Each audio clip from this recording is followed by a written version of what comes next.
आज अगर आप पॉडकास्ट सुनते हैं, सेल्फ इम्प्रूवमेंट कंटेंट देखते हैं या एंटरप्रेन्योरशिप में इंटरेस्ट रखते हैं, तो एक नाम जरूर आपने कहीं ना कहीं सुना होगा, रणवीर अलाहाबादिया। आज एक पॉडकास्ट में हम रणवीर अलाहाबादिया की जर्नी को सिर्फ बायोग्राफी की तरह नहीं समझेंगे। हम एक डीप एनालिसिस करेंगे, उन हजारों क्रिएटर्स की मदद करेंगे कि कैसे आप इन एनालिसिस के, इन लेसन्स के तरह जो रणवीर अलाहाबादिया ने अपना, आप भी एक बड़े कंटेंट क्रिएटर बन सकते हैं और अपना पूरा कंपायर खड़ा कर सकते हैं। तो चलिए शुरू करते हैं। रणवीर अलाहाबादिया, जिनका जन्म मुंबई में हुआ, उन्होंने इंजीनियरिंग की पढ़ाई की, लेकिन कभी भी उनका इंजीनियरिंग करना डिसीजन नहीं था। कॉलेज के दौरान उन्होंने अपनी फिटनेस जर्नी की शुरुआत की। पब्लिक इंटरव्यूज में हमें सुनने को मिला कि उनका एक फेज था जहां उनका वेट बहुत ज्यादा बढ़ चुका था। वहीं से उन्होंने उस एक्सपीरियंस को लिया और कैमरे पे दर्शाया कैसे एक चेंज, रियल लाइफ चेंज आ सकता है फिटनेस के जरिए। इस पर्सनल ट्रांसफॉर्मेशन ने उनके कंटेंट की फाउंडेशन रखी। यहाँ एक इम्पोर्टेंट लेसन है, कई सक्सेसफुल क्रिएटर्स वही कंटेंट बनाते हैं जो उन्होंने खुद एक्सपीरियंस किया होता है। इसे ही कहते हैं ऑथेंटिसिटी। उन्होंने यूट्यूब पर एक कॉन्सेप्ट शुरू की, बियर बाइसेप के नाम से। शुरू के वीडियोस फिटनेस, न्यूट्रिशन और सेल्फ इम्प्रूवमेंट पे फोकस थे, लेकिन एक बात याद रखिए, आज हम जिस क्रिएटर को millions of followers, millions of like, millions of views के साथ देखते हैं, उनकी शुरुआत भी जीरो से हुई थी। ना ही कोई बड़े स्पॉन्सर्स, ना ही मिलियन में व्यूज, ना कोई गारंटेड सक्सेस। इनिशियल फेज में उन्हें भी स्लो ग्रोथ मिली और यही वो स्टेज है जहाँ ज्यादातर क्रिएटर्स गिव अप कर देते हैं, हार मान जाते हैं। लेकिन रणवीर ने एक अलग अप्रोच चूज। उन्होंने सिर्फ अपलोड करना ही कंटिन्यू नहीं किया, उन्होंने ऑब्जर्व करना भी शुरू किया। ऑडियंस किस टॉपिक पर रुकती है, कौन सा थंबनेल पे ज्यादा क्लिक मिलता है, कौन सी वीडियो ज्यादा वॉच टाइम लाती है, ये एक छोटी सी ऑब्जर्वेशन उनकी ग्रोथ का सबसे बड़ा इंपॉर्टेंट पार्ट है। अब बात करते हैं उनके कंटेंट की, जो कि फिटनेस से लाइफस्टाइल कर रहा है। अगर कोई क्रिएटर सिर्फ एक ही टॉपिक पे अटका रहे तो ग्रोथ कभी कभी लिमिटेड हो जाती है। रणवीर ने धीरे धीरे फिटनेस के साथ grooming, fashion, productivity, confidence, entrepreneurship और माइंडसेट जैसे टॉपिक्स कवर करना शुरू कर दिए। एक व्यूअर जो फिटनेस देखने आया था, वही व्यूअर सेल्फ इम्प्रूवमेंट भी देखना चाहता था। यही चीज बियर बाइसेप ने समझी और अपनाई भी। इसी तरह बियर बाइसेप सिर्फ एक फिटनेस चैनल नहीं रहा, वो एक सेल्फ ग्रोथ ब्रांड बन गए। लेकिन बहुत कम लोग पर्सनल ब्रांड बना पाते हैं। हर कोई यूट्यूब चैनल बना लेता है, लेकिन पर्सनल ब्रांड बनाना काफी मुश्किल हो जाता है। और वही आप इस वीडियो से समझेंगे, एनालिसिस समझेंगे कि कैसे पर्सनल ब्रांड बनाया जाए, कैसे यूट्यूब चैनल से ऊपर गया जाए। तो अगर आपको यहाँ तक वीडियो अच्छी लगी तो सब्सक्राइब कीजिएगा, लाइक कीजिएगा। तो चलिए अब बात करते हैं डिफरेंस क्या है एक यूट्यूब चैनल बनाने में और एक ब्रांड बनाने में। चैनल को लोग कंटेंट के लिए फॉलो करते हैं, पर्सनल ब्रांड को लोग उस इंसान की वजह से फॉलो करते हैं। मेरे एनालिसिस के हिसाब से रणवीर अलाहाबादिया ने इसी चीज पर काम किया। उन्होंने कंटेंट की अपनी पर्सनैलिटी को बनाया।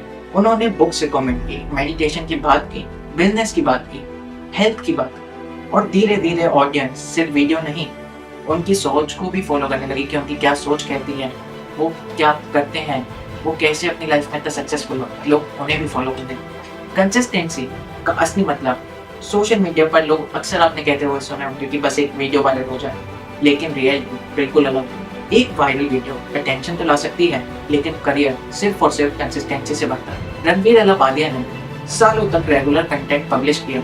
हर वीडियो परफेक्ट नहीं थी, हर अपलोड मिलियन व्यूज नहीं आती, हर वीडियो कंटेंट में अच्छी नहीं थी, हर वीडियो की क्वालिटी अच्छी नहीं थी। और जब सालों तक उन्होंने ऐसे लगातार कंसिस्टेंसी रखी तो वो एक इन्वेस्टमेंट में बदल गई, और एक इन्वेस्टमेंट जिसके बाद कंपाउंड ग्रोथ शुरू हुई, जिसे हम अक्सर बिजनेस में भी देखते हैं।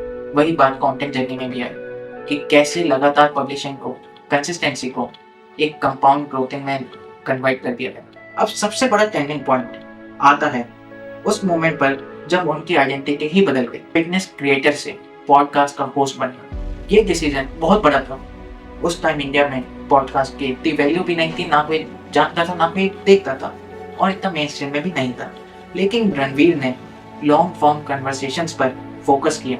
ना जाने उन्होंने कितने डिफरेंट बैकग्राउंड्स के लोगों को इनवाइट किया अपने पॉडकास्ट पर, और यही उनकी एक स्ट्रेटेजी का हिस्सा बन गया। लोगों को अपने लाइफ के मोटिव पता लगने लगे। उन्होंने जब एक मिलिट्री ऑफिसर को देखा तो उन्हें पता लगा कि मैं कैसे देश के लिए कुछ कर सकता हूँ। उन्होंने एंटरप्रेन्योर को देखा तो उन्हें समझ आया कि मैं लाइफ में अपने बिजनेस को, अपनी जॉब को कैसे एक ऊंची लेवल पे लेके जा सकता। इसी ने रणवीर अलाहाबादिया को एक ब्रांड में कन्वर्ट कर दिया। लोग अब उनकी सोच को इतना फॉलो करने लगे कि लोग उनके कंटेंट के साथ साथ रणवीर के खुद के पर्सनल थॉट्स अपनी लाइफ में अपनाने। लेकिन कहानी यहीं खत्म नहीं होती। असली सवाल अब शुरू होते हैं। आखिर द रणवीर शो इंडिया का सबसे बड़ा पॉडकास्ट कैसे बना? उनका इंटरव्यू इतने एंगेजिंग क्यों लगते हैं, नेटवर्किंग की उनकी स्ट्रेटेजी क्या थी, इसी पर हम डिटेल में बात करेंगे अब। तो आप पॉडकास्ट में बने रहिएगा और समझिएगा कि अगर आप भी एक नेक्स्ट लेवल क्रिएटर बनना चाहते हो और खुद को क्रिएटर से ऊपर एक ब्रांड बनना चाहते हैं तो किन स्ट्रेटेजी को फॉलो किया जाए। अब आते हैं उस कैरेक्टर पर जिसने रणवीर अलाहाबादिया की आइडेंटिटी को कम्प्लीटली चेंज कर दी। द रणवीर शो आज इंडिया में पॉडकास्ट के नाम आता है तो उनका शो उनमें टॉप रैंकिंग में आता है, लेकिन सवाल है आखिर लोग उनके इंटरव्यूज इतनी देर तक क्यों देखते हैं। मेरे एनालिसिस के हिसाब से रणवीर क्यूरोसिटी पर फोकस करते हैं। रणवीर अक्सर अपने गेस्ट को इनवाइट करते हैं जिनके एक्सपीरियंसेस एक नॉर्मल लाइफ से काफी हटके काफी अलग होते हैं, वही उनकी जर्नी का हिस्सा बनते हैं। उनकी लाइफस्टाइल इतनी यूनिक होती है कि ऑडियंस जब उनकी लाइफस्टाइल को सुनते हैं तो उसी को सुनते रह जाते हैं और उस वीडियो के खत्म होने के बाद दोबारा उनके चैनल पे नेक्स्ट वीडियो देखने आते हैं। ऑडियंस को हर एपिसोड में एक नया पर्सपेक्टिव मिलता है, यही वैरायटी व्यूअर्स को वापस भी लाती है। दूसरा रीजन है उनका क्वेश्चनिंग स्टाइल कि क्या आपको कभी मौत से डर लगता है। ये एक क्वेश्चन काफी एक सिली साउंड करता है, लेकिन ये सिली नहीं है। ऐसे क्वेश्चन सामने वाले को, आपके गेस्ट को क्रिटिकल थिंकिंग पे, डीप थिंकिंग पे फोर्स करते हैं और यही थिंकिंग बताती है कि सामने वाले की पर्सनैलिटी कैसी रही होगी या कैसी है। वो सिर्फ हेडलाइंस वाले सवाल नहीं पूछते, कई बार वो गेस्ट की पर्सनल जर्नी, फेलियर्स, माइंडसेट को एक्सप्लोर करने की कोशिश करते हैं। इसी वजह से उनकी कन्वर्सेशन सिर्फ इंटरव्यू नहीं लगती, एक डिस्कशन लगती है। रिलेशनशिप्स भी उतने ही इंपॉर्टेंट रोल प्ले करती हैं जितना आपकी लाइफ में टैलेंट करता है। रणवीर अलाहाबादिया ने सालों में इतने अलग अलग इंडस्ट्री के लोगों के साथ कनेक्शंस बिल्ड कर, जब एक रिस्पेक्टेड गेस्ट शो पर आता है तो उस गेस्ट की ऑडियंस भी उस एपिसोड तक पहुंचती है। फिर अगला गेस्ट देखता है कि पहले कौन कौन आपके चैनल पे आया हुआ है। यही एक ब्रांड बिल्डिंग में हेल्प करता है। उन्होंने धीरे धीरे छोटे छोटे लोगों से चालू करके इंडस्ट्री लीडर्स तक पहुंचे, जिससे उनकी एक ब्रांड वैल्यू बनी, जिससे एक अच्छा रेप्यूटेड गेस्ट जब उनकी वीडियोस देखता है, उनका चैनल खोलता है, तो उसे भी उस चैनल पे आने का मन करता है। यही आपको मिलता है हमारे सॉर्टिंग आउट पॉडकास्ट के चैनल पे भी। हम अक्सर अपने एनालिसिस के साथ साथ इंडस्ट्री लीडर्स को भी अपने चैनल पे बुलाते हैं, जिससे वो आपके लिए काफी हैवी थॉट्स जो अक्सर एक नॉर्मल पर्सन को क्रैक करने में कई सालों लग जाते हैं, वो उनके एक्सपीरियंस से सिर्फ और सिर्फ 1 घंटे 40 मिनट या आधे घंटे के पॉडकास्ट में बड़ी आसानी से सॉर्ट आउट हो जाती है। इसमें हमारा चैनल सॉर्टिंग आउट आपकी लाइफ को, आपकी जर्नी को आसान बनाने में मदद करता है। तो गेस्ट की ऑडियंस भी उस एपिसोड तक पहुंचे, फिर अगला गेस्ट देखता है कि कौन कौन आपके गेस्ट आए हुए हैं पहले, फिर वो आपका पॉडकास्ट ज्वाइन करते। इस तरह क्रेडिबिलिटी रणवीर अलाहाबादिया धीरे धीरे बिल्ड होती गई। ये कोई ओवरनाइट सक्सेस या प्रोसेस नहीं था, इसमें उन्होंने अपनी लाइफ के कई साल देखे। अक्सर बड़े क्रिएटर्स या छोटे क्रिएटर्स यहीं पे अटक जाते, वो गिव अप कर देते। अब बात करते हैं रणवीर अलाहाबादिया सिर्फ एक क्रिएटर ही नहीं है, वो एक एंटरप्रेन्योर भी है, लेकिन उन्होंने अपने कंटेंट के साथ बिजनेस इकोसिस्टम भी बिल्ड किया। उनका फोकस सिर्फ व्यूज लाना नहीं था, बल्कि लॉन्ग टर्म ब्रांड बनाना था। पब्लिकली जो इन्फॉर्मेशन अवेलेबल है उसके हिसाब से उन्होंने content production, talent management, media related ventures भी लॉन्च किए। ये एक इंपॉर्टेंट लेसन है। अगर क्रिएटर सिर्फ प्लेटफॉर्म पर डिपेंड रहे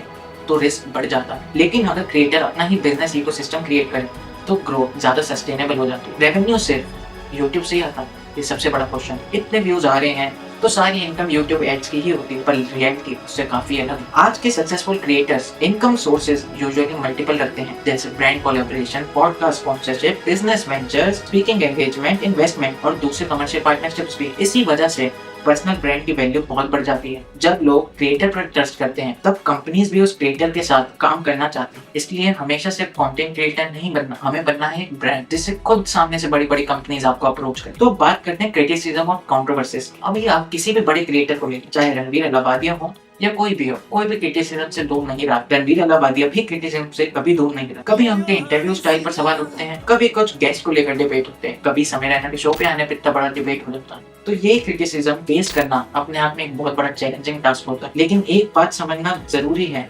जितनी बड़ी पब्लिक विजिबिलिटी होगी उतना ही ज्यादा पब्लिक स्क्रूटनी भी होगी। हर क्रिटिसिज्म सही हो ये जरूरी नहीं, और हर क्रिटिसिज्म गलत हो ये भी जरूरी नहीं।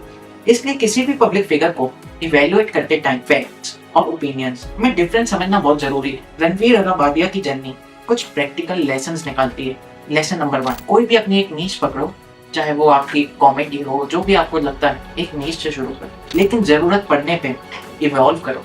अगर वो नीश खत्म हो रही है तो उसके साथ इवॉल्व करके अपनी नई नीश बनाओ। उन्होंने फिटनेस से शुरुआत की, लेकिन वहीं रुके नहीं, वो आज होस्ट बन गए podcast. Lesson number 2, consistency boring लग सकती है, लेकिन वही कंपाउंड ग्रोथ भी देती है। कंसिस्टेंसी काफी मैटर करती है, क्योंकि वो एक इन्वेस्टमेंट के साथ आपको कंपाउंडिंग ग्रोथ भी देती है in future. Lesson number 3, audience का ट्रस्ट। व्यूज से ज्यादा वैल्यूएबल होता है। एक लॉयल ऑडियंस 1000 कैजुअल व्यूअर्स से ज्यादा पावरफुल होती है। लेसन नंबर 4, नेटवर्किंग को अंडर एस्टिमेट मत करो। अच्छे रिलेशनशिप, अच्छे अपॉर्चुनिटीज बिल्ड करो, क्रिएट करो। लेसन नंबर 5, पर्सनल ब्रांड को सिर्फ सोशल मीडिया अकाउंट मत समझो, उसे एक लॉन्ग टर्म एसेट की तरह बिल्ड करो। फाइनल ओपिनियन, अगर मेरे ओपिनियन की बात करें तो मुझे लगता है कि रणवीर अलाहाबादिया की सक्सेस का सबसे बड़ा रीजन सिर्फ यूट्यूब तो नहीं था, ना ही सिर्फ पॉडकास्ट, बल्कि उनका लॉन्ग टर्म विजन।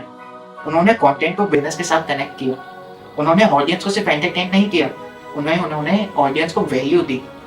हर क्रिएटर उनके स्टाइल को कॉपी नहीं कर सकता, लेकिन उनकी कंसिस्टेंसी, एडेप्टेबिलिटी, लर्निंग माइंडसेट से बहुत कुछ सीखा जा सकता है। यही कंटेंट क्रिएशन की सबसे बड़ी जर्नी होती है कि आप कैसे अपने कंटेंट को अडेप्ट करते हैं ऑडियंस के अकॉर्डिंग, कंसिस्टेंसी कैसे बिल्ड करते हैं, और क्या आपका लर्निंग माइंडसेट है। तो दोस्तों, यही थी रणवीर अलाहाबादिया की जर्नी और उनके कंटेंट और बिजनेस मॉडल की मेरा डिटेल्ड एनालिसिस। अब मैं आपसे एक सवाल पूछना चाहता हूँ, आपके हिसाब से रणवीर अलाहाबादिया की सबसे बड़ी स्ट्रेंथ क्या थी? उनका कंटेंट, उनकी नेटवर्किंग, उनका बिजनेस मॉडल, या उनकी पर्सनल ब्रांड? अपने ओपिनियन कमेंट में ड्रॉप कीजिए और बताएं। अगर आपको ऐसे ही डीप एनालिसिस वाले पॉडकास्ट अच्छे लगते हैं तो सॉर्टिंग आउट को सब्सक्राइब कीजिए, लाइक कीजिए, बेल आइकन को प्रेस कीजिए, जिससे आपको ऐसे डीप एनालिसिस की नोटिफिकेशन मिलती रहे। तो वीडियो को लाइक करना मत भूलिएगा और साथ ही साथ जुड़े रहिएगा सॉर्टिंग आउट के साथ, क्योंकि हम सिर्फ आपको अपना एनालिसिस नहीं लाते, हम आपको साथ ही साथ लाते हैं इंडस्ट्री लीडर्स का एनालिसिस। Thanks for watching.